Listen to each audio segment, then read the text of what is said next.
Welcome to KRR kitchen. இன்றைக்கி நம்ம கிச்சனில் சூப்பரான ஒரு லஞ்ச் பாக்ஸ் ரெசிபி தான் பார்க்க போகிறோம். இன்றைக்கி நம்ம பட்டாணி சாதம் எப்படி செய்கிறது தான் பார்க்க போகிறோம். ரொம்ப அருமையாக சூப்பராக இருக்கும். குக்கரில் ரொம்ப ஈஸியாக செஞ்சிடலாம். அதே போல் பார்த்திங்கன்னா இந்த பட்டாணி சாதத்துக்கூட தொட்டு சாப்பிட்ற மாதிரி உருளைக்கிழங்கு சிப்ஸு நல்லா மொறு மொறுன்னு கிறிஸ்பியாக எப்படி செய்கிறது தான் பார்க்க போகிறோம். இந்த பட்டாணி சாதத்துக்கும் இந்த உருளைக்கிழங்கு சிப்ஸுக்கும் ரொம்ப அருமையாக இருக்குங்க சாப்பிட்றதுக்கு. இந்த ரெண்டு ரெசிபியும் எப்படி செய்கிறதுன்னு நம்ம வீடியோக்குள்ளே போய் பார்ப்போம். அதுக்கு முன்னாடி நம்ம சேனலை இப்போ தான் ஃபஸ்ட் டைம் பார்க்குறீங்கன்னா சப்ஸ்கிரைப் பண்ணி வச்சுக்கோங்க. கூடவே பெல் சிம்பிள் ப்ரெஸ் பண்ணி ஆளுங்கிற ஆப்ஷனையும் ப்ரெஸ் பண்ணி வச்சுக்கோங்க. அப்போ தான் நான் போகிற வீடியோஸ் எல்லாம் உங்களுக்கு தொடர்ந்து நோட்டிஃபிகேஷனில் ஒன்றுக்கு கிடச்சிக்கிட்டு இருக்கும். இப்போ வாங்க இந்த பட்டாணி சாதமும் உருளைக்கிழங்கு சிப்ஸும் எப்படி செய்கிறதுன்னு பார்த்துடலாம்.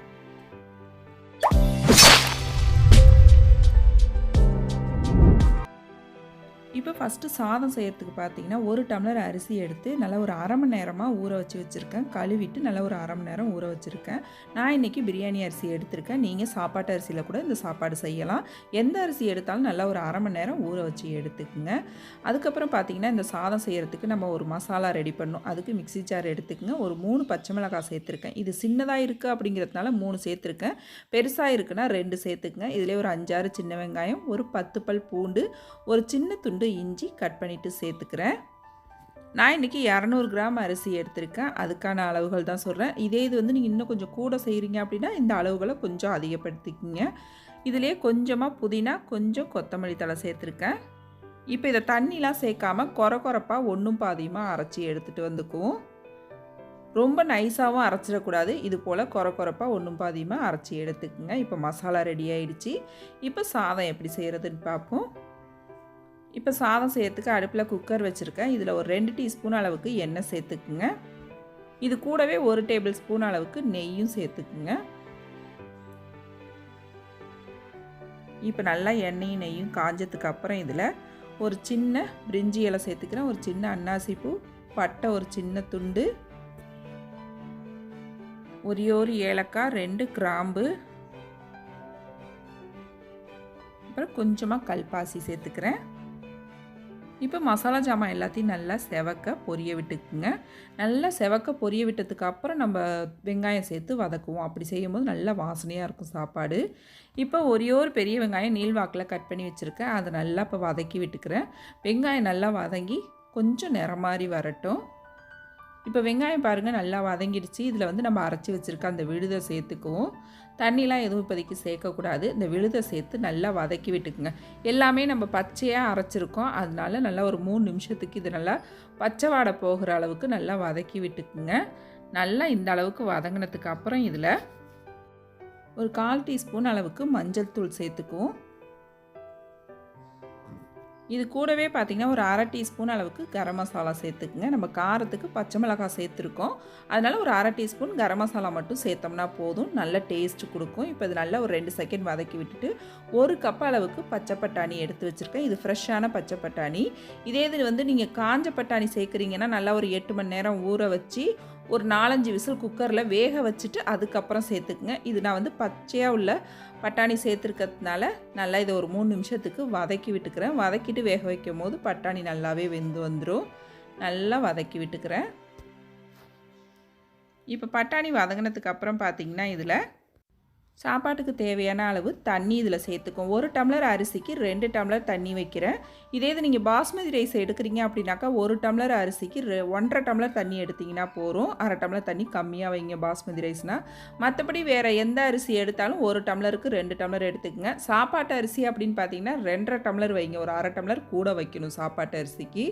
இது போல் தண்ணி அளவுகளை கரெக்டாக வச்சுட்டிங்க அப்படின்னாக்கா சாப்பாடு நல்லாவே வெந்து வந்துடும். உதிரி உதிரியாகவும் கிடைக்கும்.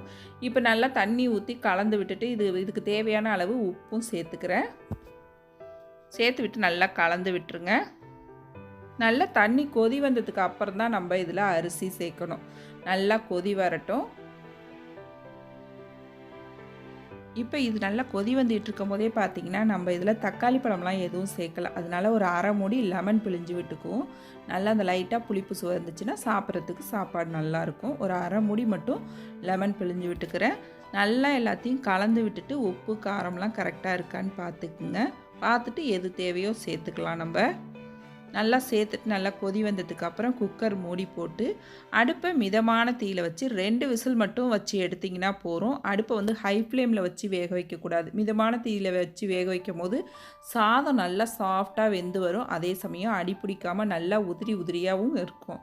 இப்போ சாதம் வேகட்டும். அதுக்கிடையில் நம்ம உருளைக்கிழங்கு சிப்ஸு செஞ்சுக்குவோம். அதுக்கு எண்ணெய் காய வச்சுருக்கேன் அடுப்பில். உருளைக்கிழங்கு சிப்ஸுக்கு பார்த்திங்கன்னா ஒரு பெரிய உருளைக்கிழங்கு எடுத்து நல்லா கழுவிட்டு ஈரம்லாம் இல்லாத அளவுக்கு தொடச்சி எடுத்துருக்கேன். தோல்லாம் எதுவும் சீவலைனா தோலோடே தான் சிப்ஸு நம்ம போடணும். அப்புறம் பார்த்திங்கன்னா நம்ம வாழைக்காய் சீவிர கட்டை இருக்கும்ல, அதில் வந்து டேரெக்டாகவே நம்ம சீவி விட்டுடலாம். எண்ணெய் நல்லா காஞ்சிருக்கணும். இந்த உருளைக்கிழங்கை சீவி விட்டோன்னா அடுப்பை வந்து தீயை குறைச்சிடுங்க. குறைச்சி கம்மியான தீயிலே இதை ஃபுல்லாக நம்ம வேக வச்சு எடுக்கணும். திருப்பி திருப்பி விட்டுக்குங்க. அப்பப்போ திருப்பி திருப்பி விட்டு நல்லா வேக வைக்கணும். வெந்ததுக்கு அப்புறம் பார்த்திங்கன்னா நல்லா சலசலப்பு அடங்கிடும்.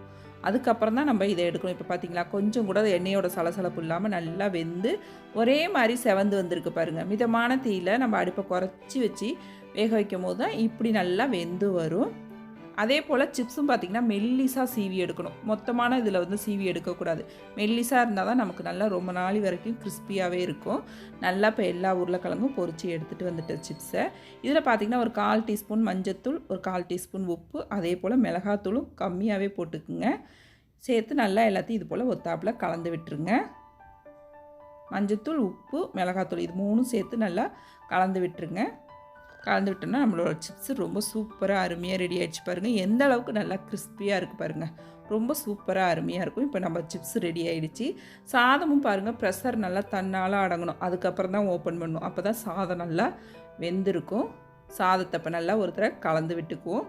இந்த இடத்துல உங்களுக்கு நெய் தேவைன்னா இன்னொரு டீஸ்பூன் கூட ஊற்றி நல்லா கலந்து எடுத்துக்கலாம். இப்போ சாதத்தை நல்லா ஒத்தாப்பில் கலந்து விட்டுறேன். சாதம் பாருங்கள் அடி பிடிக்காமல் நல்லா ஒன்றோட ஒன்று ஒட்டாமல் உதிரி உதிரியாக கிடச்சிருக்கு பாருங்கள். டேஸ்ட்டும் ரொம்ப அருமையாக இருக்குங்க. உங்களுக்கு விருப்பம்னா இது கூட தக்காளி கூட ஒன்று சேர்த்து செய்யலாம் நீங்கள். அதுவுமே இன்னும் டேஸ்ட்டு சூப்பராக இருக்கும். அவ்வளோதான், நம்மளோட பட்டாணி சாதமும் ரொம்ப அருமையாக ரெடி ஆகிடுச்சு. ரொம்ப குயிக்காக செஞ்சிடலாங்க இந்த சாப்பாட்டு ரெசிபி. இன்றைக்கான லஞ்ச் பாக்ஸ் ரெசிபி ரொம்ப அருமையாக சூப்பராக ரெடி ஆகிடுச்சிங்க. ரெண்டுமே பார்த்திங்கன்னா டேஸ்ட்டு ரொம்ப அருமையாக இருக்குது. இந்த 2 ரெசிபியும் நீங்கள் ட்ரை பண்ணி பாருங்கள். ட்ரை பண்ணி பார்த்துட்டு எப்படி இருக்குன்னு எனக்கு கமெண்ட் பண்ணுங்கள். என்னோட இந்த ரெசிபி பிடிச்சிருந்ததுன்னா லைக் பண்ணுங்கள், ஷேர் பண்ணுங்கள். மறக்காமல் நம்ம கேஆர்ஆர் கிச்சனை சப்ஸ்கிரைப் பண்ணி வச்சுக்கோங்க. நாளைக்கு வேற ஒரு ரெசிபியோடு சந்திப்போம். தேங்க்ஸ் ஃபார் வாட்சிங்.